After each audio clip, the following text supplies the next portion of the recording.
Hi, my name's Zoe, and I'm one half of Road to Frame. My boyfriend and I have cycled halfway across the world, and we're here to share with you our entire kit list of what we've taken on our travels from the UK to Vietnam, and then Vietnam back to the UK. So first off, we're going to talk through our luggage. I'm not going to talk about this in any great detail, but we've got some luggage that is more associated with bikepacking and some luggage that is more associated with cycle touring. To me, they're basically the same thing. Cycle touring and bikepacking are both people riding on bikes to get to a destination. Bikepacking, the luggage generally attaches to the bicycle, so to the frame or the handlebars, whereas this cycle touring setup needs like a pannier rack, so it clips on. The main point I wanted to make with this is that we kind of like mix both types of luggage, and I don't think anyone should get hung up on what their setup looks like. As long as it works for you, it's fine. Stu has a preference for bags that attach to the frame opposed to small panniers. I take two small panniers on the front of my bike and two large panniers at the back, and Stu takes two large panniers at the back, a handlebar bag, a saddle bag, and a frame bag. So although Stu has fewer panniers, his bike actually weighs a lot more than me because he takes the majority of the weight. In this saddlebag, we have winter clothes, which we're obviously not using right now in Southeast Asia, but we might need in Australia.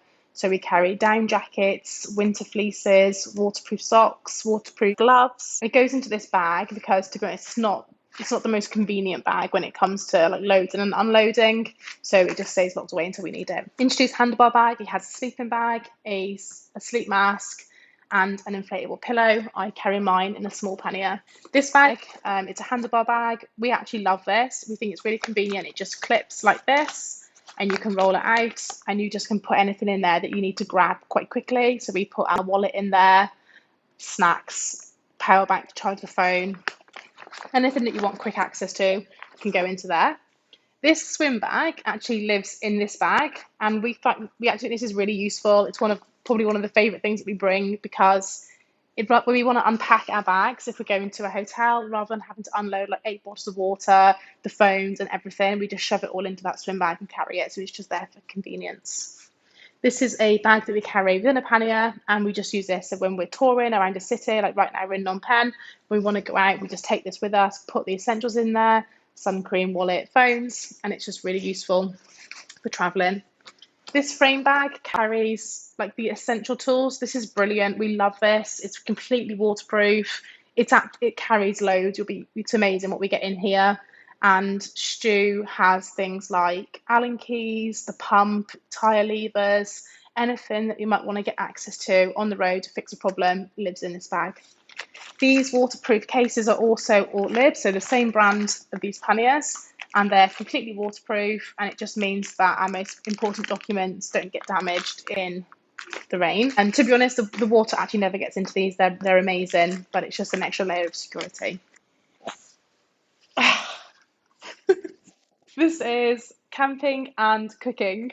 So the sleeping bag that I'm in is the Rab Ascent 500. We love this. I love this sleeping bag. It's really comfy. We've slept in it as low as -6, and we were fine in that, although it was very, very cold.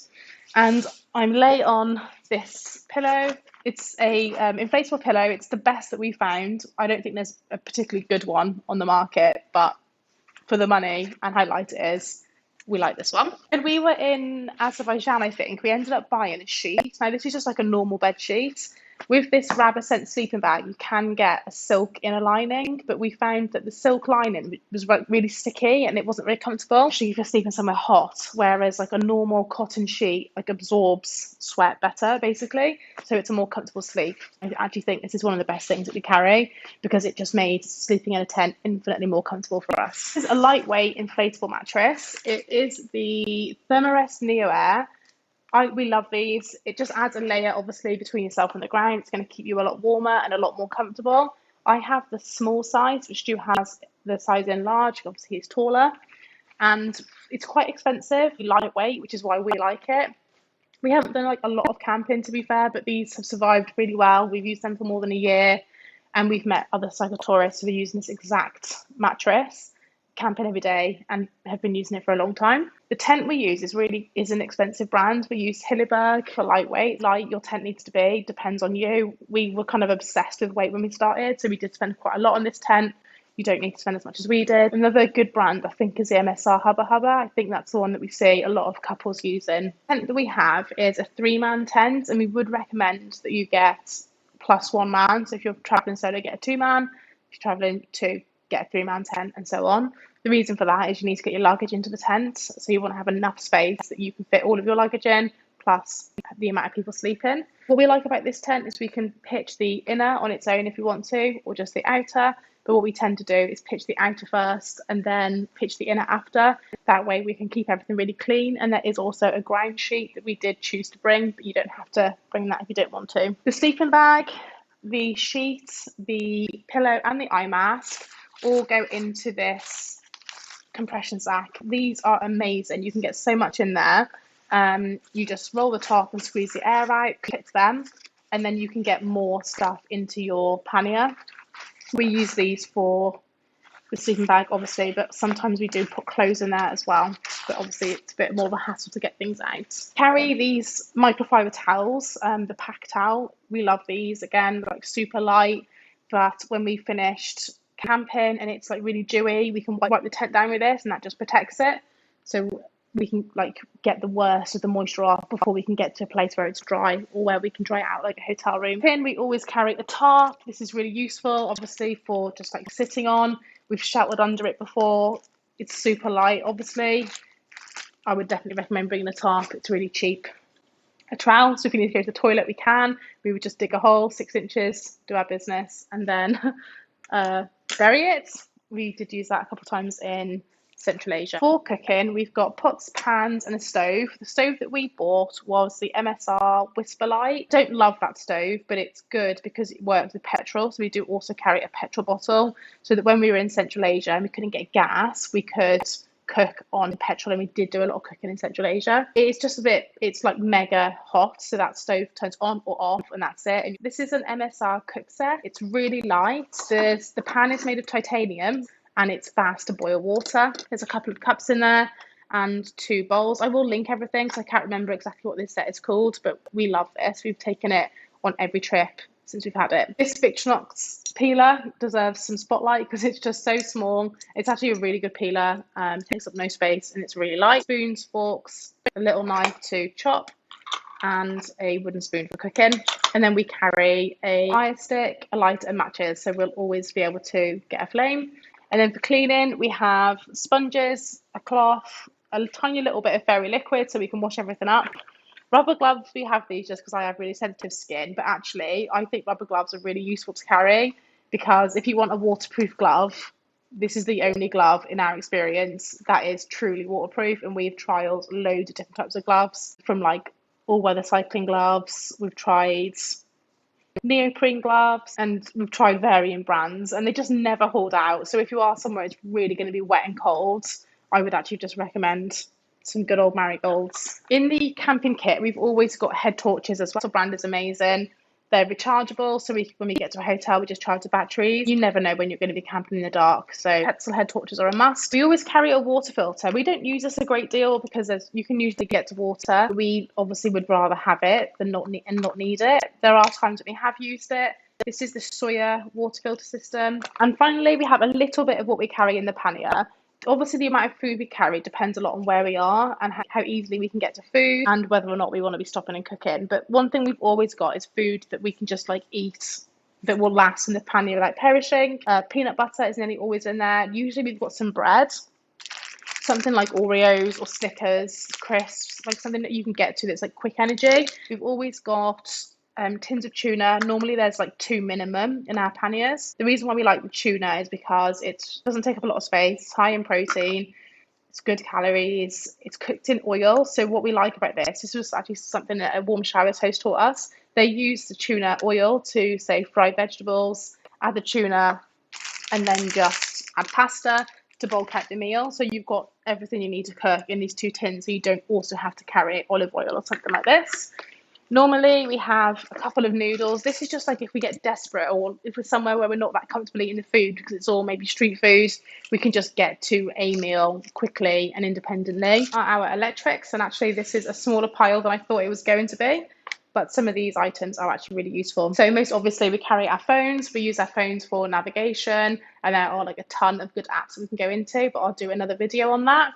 We actually carry a spare phone. I personally, that's a little bit excessive, but we have it as a backup for, route planning. If ever our phone was stolen or lost, we've still got contact with people, loved ones, etc.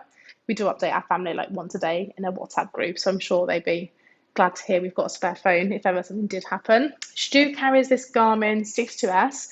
We bought the 62S and the 64, but we actually found the 62 is better. The battery lasts longer than a phone. If ever you're short of battery, this Garmin is going to help you navigate. We upload the route to it. So Stu actually planned our route before we left. It's all on this Garmin, and then we can just follow it. We don't actually use this every day. It is waterproof. So again, if you couldn't use your phone, you can use the Garmin instead. We like to have it. We've got these rechargeable batteries. I talked about these in the cooking and camping, but we use these in the head torches and in the Garmin. So we can stop at hotels and recharge batteries. Since we're talking about charging things, I'll go straight into this. Multi-plug, I actually love this. I think it's so useful.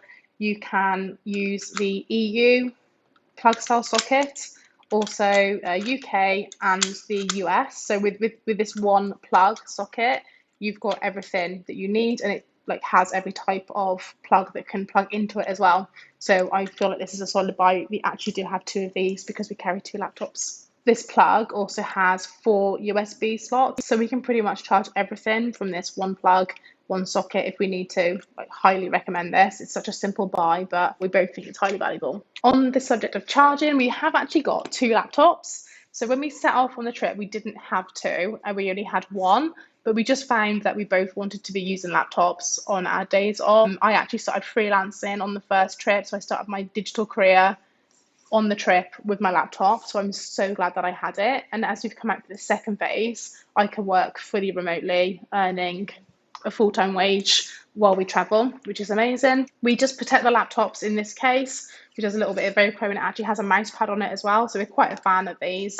It's padded enough, fits in the laptop. What it doesn't do is add much bulk to the laptop itself, so we don't have lots of space taken up in the pannier. With laptops and electronics, or anything where you've got lots of little bits, so medical, cables, tools, we put everything into these boxes. So they're just like Tupperware boxes. Sometimes they have been like reinforced with tape, but it just keeps everything tidy. So rather than just shoving all the cables or items into the pannier, we can go to the box, which is like the designated cable box, and know that the cables are going to be in here. I do carry 2 mice for the laptop as well. So you can see that even though we've got not very much space, there's kind of room for what I would think to be like a luxury item. Like we don't need to carry a mice for the laptops. We don't need to carry 2 laptops, but we want to, and there is space for it.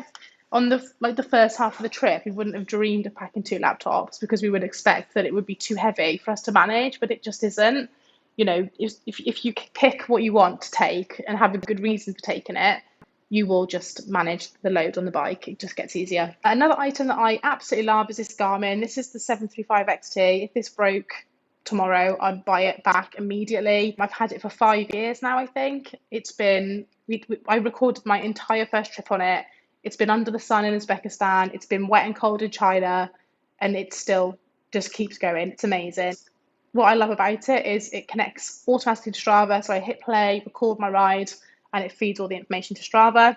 And what I also like about it is it's actually like a triathlon watch, so you can do like a swim, bike, run on it, and that is actually why I bought it in the first instance, because I used to do triathlon. So highly recommend that watch. 2 USB fans. I probably should have put these in with camping, to be honest, because it's mostly when we use these. So when it's really hot, we can just put the fans on and cool down a little bit. But we do take them, like if we're traveling, if we're on a train or a bus, we'll take the fans in case there's no aircon, or sometimes we'll just take it in the bag when we're doing our kind of touristy bits so we can cool down a bit. We both have a set of headphones. I've got AirPods, which I'm wearing now. I actually flushed one down the toilet recently, which is why I've only got one. Stu uses these bone conductor headphones, which he absolutely loves. What he loves about these is they don't go into the ear, so they just like kind of rest on the ear, and you still get really good sound, but you can hear what's around you, so they're pretty safe for riding on the bike. They are actually way more safe than something like an AirPod. So if you are going to listen to music or podcasts while riding, we think that these are the best way to go, just because you can hear your surroundings. We have a hard drive so we can back up images. Highly recommend that because it's the worst when you lose your images. I lost a ton, which is really disappointing. So if you keep something like your phone plus your hard drive plus some cloud storage to make sure that your images and videos are safe. We have 2 Anchor power banks. We absolutely love these. We had 2 different ones on the first trip. I actually left one on a train and then I gave one to my mum. So we bought 4 ourselves. I actually bought one for my brother for his birthday one year, and I gave one to my mum because we just adore these. They're so good, and they are so, so strong as well. The first 2 that we had on the first half of the trip were fully functional after a year, and I actually dropped one of these Anchor power banks down a flight of stairs, but it didn't like rock down the stairs. It literally fell like through the railings of the stairway and dropped 2 floors, hit the floor, and still survived. So they are solid. They're like the most robust things I've ever bought, worth every penny. And if you buy them for this trip, you'll never go back, and you'll just be glad you had a power bank. And then we obviously have charging cables for our phones. So these Anchor cables are amazing. You know how like iPhone cables always break? These never break. I've still got the one that I bought originally. It's been like shoved into these boxes, bent, moved around, traveled across the world with us. They are solid. They're not going to break, and they are worth every penny. You're just going to have no problems with these. And like once you buy these, again, for the trip, you're just going to use them at home and just love them. And that's everything for electric. So that was a short one. This is everything we carry for medical and hygiene. So starting with this microfiber towel, this is Life Adventure. We absolutely love these. They're so useful. They're really compact. They're pretty absorbent. They're lightweight and they dry really, really fast. It's the type of thing we bought for the trip and then ended up just loving and using a lot at home anyway. Like if you go wild swimming or something, you can just take one of these with you and they're just so easy to carry. Like I said in the electronics section, if you've got a lot of stuff, we recommend putting it into like a Tupperware box so that you can just keep it all together. In here, we carry medical must-haves, paracetamol, ibuprofen, wound cleaning wipes. There's a bit of makeup in there, plasters, blister patches. So anything that you might need medically goes into this tub. We've also got eye drops. Like sometimes with hay fever, Stu can have problems with his eyes, so we carry those. We carry a little mirror, which I really recommend. I think what would actually be better is a compact mirror so that you can open, because we've got ours wrapped up in a little bit of fabric to stop it from scratching. But yeah, it's pretty handy for like applying sun cream on the road or doing makeup or whatever you need it for. Tweezers are in my kind of beauty kit anyway, but these actually became really useful in China because they did also team up as tweezers to get punctures out of tires, which I was less enthused about, but they're Tweezerman and they are actually really good tweezers. A pair of scissors, nail clippers, after bite, because Stu gets pretty bad reactions to bites, so we like to carry after bite as well as jungle formula, which I don't actually have here, but that's really good. Obviously, sun cream is a must have. Flossing picks. Obviously, toothpaste, toothbrushes, shaving kit, razors, hairbrush. I have to carry quite a lot of like creams because of my skin is so sensitive. And I also carry like my own bar of soap, and I've got 2 more of those. That is obviously because I've got sensitive skin. But the reason why I wanted to show that was because I think just to kind of like prove that you can carry things that you need, even if it's like taking up space. If you need it, just bring it. I use a menstrual cup, so I won't go into that in this video because it's not necessary for everyone. But if anyone has any questions about managing menstruation on the trip, I'm happy to go into that. We actually bought this universal plug because when we were in Central Asia, we had like a run of hotels where they didn't have a plug. So we just bought one, and then coincidentally, I've never used it since. So not a must-have, but we like it. Measuring tape and a sewing kit so we can repair clothes or whatever if there's a problem. Always have baby wipes because they're just useful if you're going to stop and have like a picnic or something. You can just kind of clean your hands as best you can. We also do carry antibacterial hand wash, which isn't here, but I think it is in my pouch that I carry on the front of my bike for easy access. Vaseline, I find this is the only thing I can use my lips, but I do think it's really actually quite good to carry. Sudocrem actually is pretty good for sunburn. Yeah, Stu likes Sudocrem for insect bites. And what we've actually done here is we've just decanted a little bit. So we obviously have a bigger pot of Sudocrem at home, and we just decanted into this 50ml bottle, which we bought from Boots. That's a pretty good tip actually. If you don't bring the whole of something if you're not going to need the whole of it. Toilet paper, we always carry a little bit of that, and that's pretty much everything. This is everything we carry to keep our bikes on the road. Stu basically aimed to bring every tool he needed to keep the wheels turning on the bikes, and us obviously when we're cycling in pretty remote places we need to feel fairly safe, that we're always going to be able to move the bike and get to the next destination. One like tip with that is we do ride the exact same bike, so we have the same parts, the same frame, so that the tools, although bike tools are pretty universal anyway, will be able to fix both of our bikes, so we didn't have to like double up on anything. So again, using the Tupperware box, this one has been like very reinforced with tape because it's really, really heavy. And the only like notable thing to say about that is whoever is carrying this box needs to also have a heavy box on the other side. That's why Stu carries it, because I probably wouldn't be able to move very fast at all if I had all of this on my bike. So the kit is fairly obvious, really. Obviously, we've got inner tubes, we've got brake cables, puncture repair kits so that we can just repair things on the side of the road. The items that Stu keeps on him in his frame bag that are easily accessible include a pump, Allen keys, a spanner, screwdriver, pliers, and cable tie. So these are the items that we most expect that we would need while we were cycling. This is the kind of breakdown kit, if you like. We also carry spares for the panniers. The Ortlib panniers, sometimes you do have problems with the clips coming apart or something breaking. I think we did repair a couple of them on the first half of the trip. So we've just got those spares and repairs so that we don't have to struggle to find the exact bits for the Ortlib pannier when we're out in places where they're not really very well stocked. I don't want to go through everything because you'll need to bring what's suitable for your bike, but if you have any questions, let us know and we can answer them. Or if you go to our blog, everything we bought is linked there. Final part of this video is clothing. So the first thing I'm going to mention is we actually carry quite a lot of clothes. So if you're looking at this thinking it's a lot, it is. I think someone who's a seasoned cycle tourist might say that it is, but if you don't cycle at all, then it probably looks like not enough. The thing to remember with us though is we did set off to do an around the world trip, so we actually carried clothes for all seasons. You don't have to do that, but we owned the clothes anyway, and it didn't make financial sense to us to rebuy what we already owned as the seasons changed, so we just carried it. So as I said before, in here we've got winter clothing, we've got wrap down jackets, absolutely love them. I wouldn't not bring that anyway because it's like my biggest comfort. And we've got winter jackets, winter socks, waterproof socks, and there's also these overshoes which I do really recommend. They're so good at keeping the rain out. If you're going to be somewhere where it is wintry and rainy, I think these are a good investment.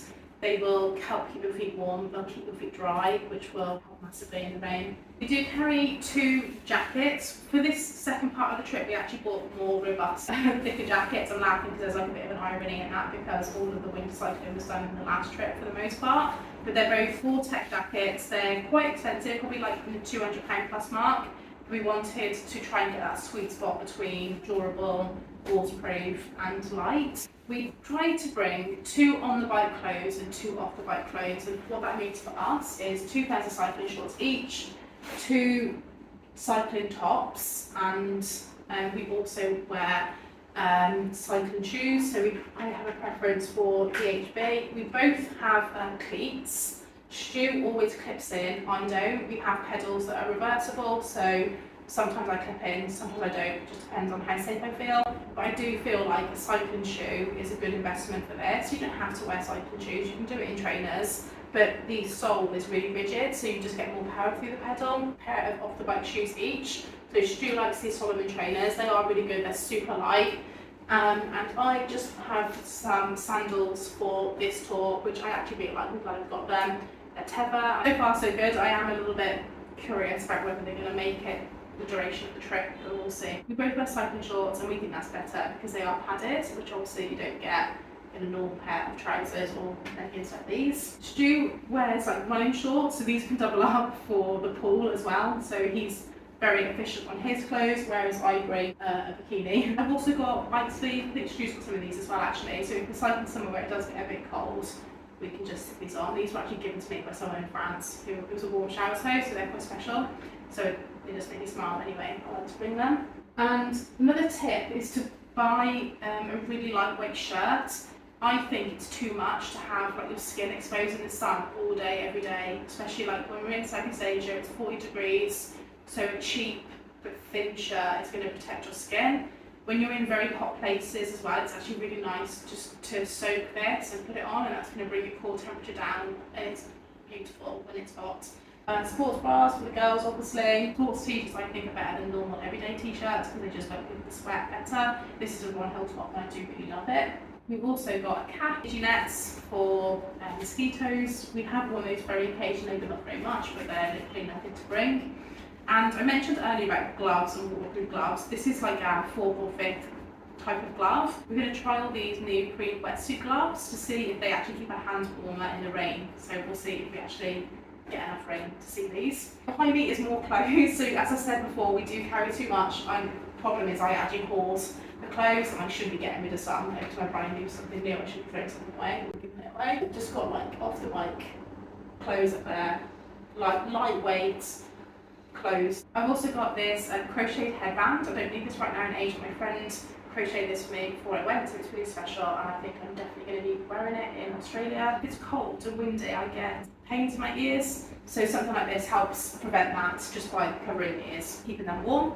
The helmets we choose to bring are casks. They're really lightweight, good helmets. I would actually really recommend a helmet and spending money on a decent helmet. We do have proper cycling glasses, so it is actually beneficial to go for a pair of cycling glasses rather than normal everyday sunglasses. These are quite cheap at Decathlon, they're not very special, but what cycling glasses do is they just kind of like hug the face more than what an everyday pair of glasses do, so that's actually going to really stop bugs getting in. A normal pair of cycling glasses won't always do that, so something could get in between your eyes and the cycling glasses. And not only that, these are actually UV protected.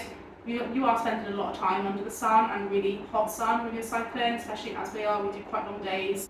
So a good pair of sunglasses we think is a must. So that is everything that we carry for indefinite cycling. Basically everything that I've just showed you, you could carry for as long as you wanted on any tour. To be honest, what we showed you today is basically also what we carry on even shorter trips like our John O'Groats to Land's End, or a slightly slimmed down version of it. The kit doesn't really change that much if you're cycling a month or for 2 years. This is our first YouTube video, so if you have any questions about the kit or anything related to cycle touring, we'd love to hear it because we'll create videos or answer them in the comments. And you can follow our journey on Instagram, road_to_frame, and our website, roadframe.com, and all of these pieces will be linked on our website, which I'll link in the description of this video. Thank you for watching.